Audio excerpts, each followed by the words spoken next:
Another memory I have, and I don't even remember how old I was, but I remember my father. He was very emotionally immature, reactive, and volatile towards me.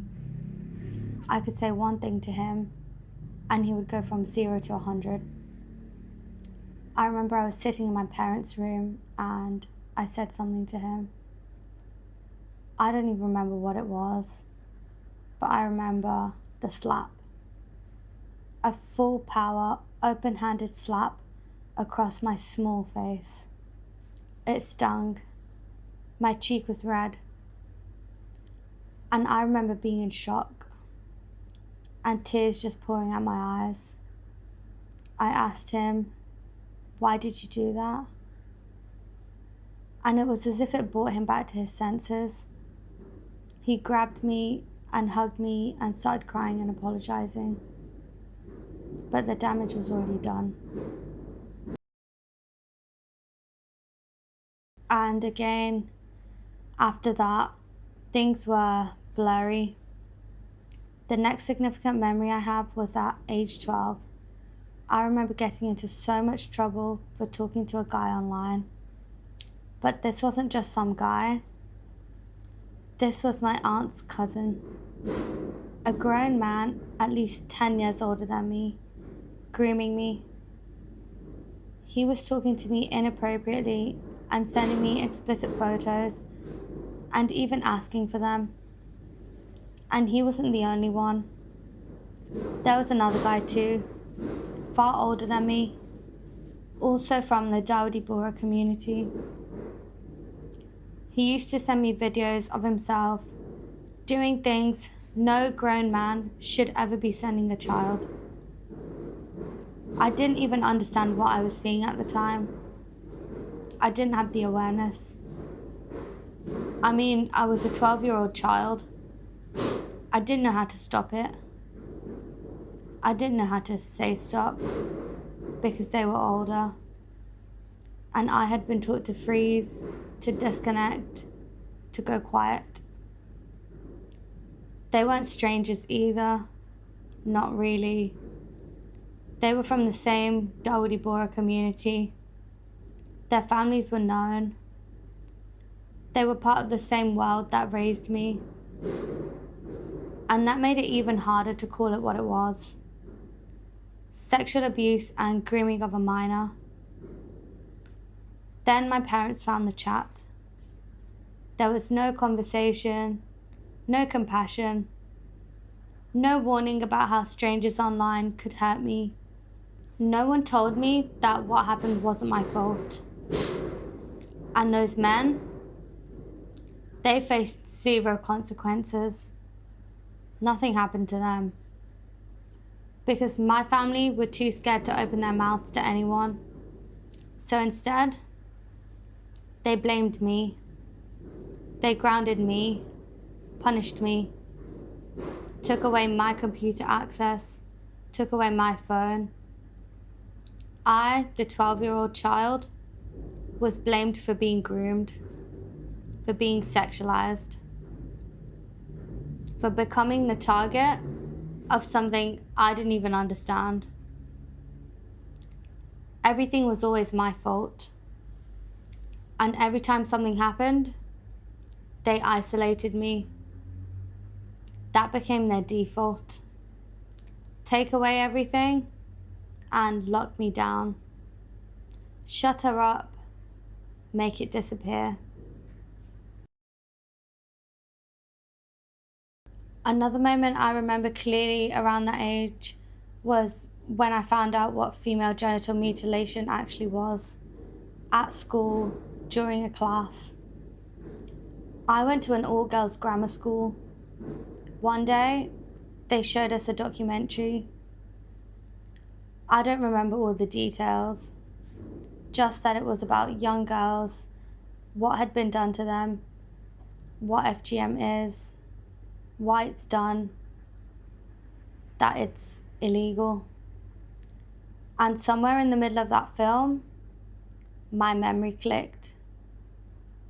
I connected what I had experienced to what I was seeing on the screen.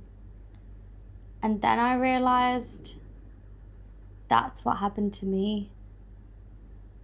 That thing I had no words for, that thing I had been carrying in silence, suddenly had a name.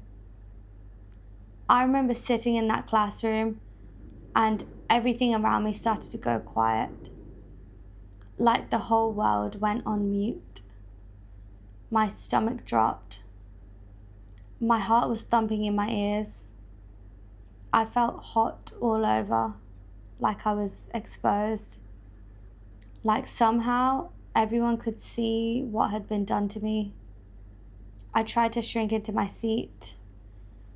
I didn't want anyone to look at me. But the shame in my body was loud, so loud.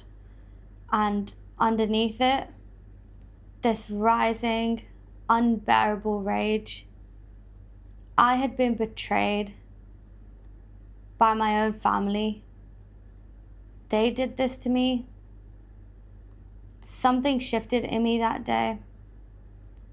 I didn't have the words for it at the time, but something cracked wide open. The quiet, sweet girl died that day, and in her place, the rebel awakened. I stopped caring about anyone. I stopped trying to be the good girl. I started doing whatever the fuck I wanted. Loud, disruptive, like maybe, just maybe, if I made enough noise, someone would finally notice something was wrong. I didn't know it yet, but that was the beginning of my rage. Not just at what they did to me, but at everything they expected me to stay silent about. I didn't think it could get any darker, but it did. That moment in the classroom may have awakened the rebel in me, but it didn't protect me. Because when the people around you teach you that your pain is your fault, you stop expecting anyone to save you. And that's how I walked right into the next violation. I thought being loud would keep me safe. But predators don't care how loud you are. They only care if you're alone. The next story is hard to tell, but I need to, because it's not just mine. It's a story so many girls and women bury deep as we can, because acknowledging it means facing a truth so violent, it rewrites everything we ever thought we knew about safety, love, and trust. I grew up in the same country where the Pakistani grooming gangs were operating, where men targeted vulnerable girls, mostly white girls, mostly poor girls, while entire communities stayed silent. Imams, uncles, fathers, they all knew, and no one did anything, because honor mattered more than safety. Reputation mattered more than truth. And what makes it worse is that when the truth finally came out, it wasn't the girls people defended, it was the men, the culture, the religion. It was always the girls they blamed. I don't even remember exactly how it started. Some guy messaged me on Facebook. He was a young Pakistani guy from Hodge Hill with slender build, medium brown complexion, and comb fringe hair. He seemed close to my age. Not that I ever really knew how old he was. We'd been talking online for a while. He appeared friendly. Made me feel like I could trust him. He told me he was 16, and I believed him because why wouldn't I? One day we arranged to meet in Hodge Hill, where they were from. That's when he introduced me to someone else, an older guy I'd never seen or spoken to before. I had no idea who he was, but suddenly we were all together. And before I knew it, we were inside the older guy's house. That was the first time I met the older one, the same day he raped me. And the wildest part, my best friend from back then was with me that day. She was also from the WD Bora community, someone I trusted, someone I grew up with. She was my favorite person. We would sit next to each other at the mosque and laugh at everything. Our own little secret world. She was there with me that day. And then at some point, she left. I even remember her asking me to come with her, but I said no. Because in my young, naive mind, this was the first time I was getting attention from a boy. She trusted my judgment and went home. And honestly, I'm glad she left. Because if she'd stayed, it probably would have happened to her too. His room was dark. There was a window with a black curtain and this thick, musty air. I noticed a few machetes around the room, a gun on the table.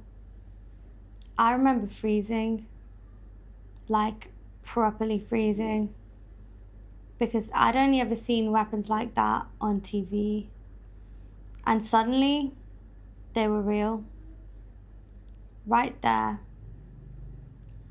That's when my body said, don't move, don't speak, don't resist.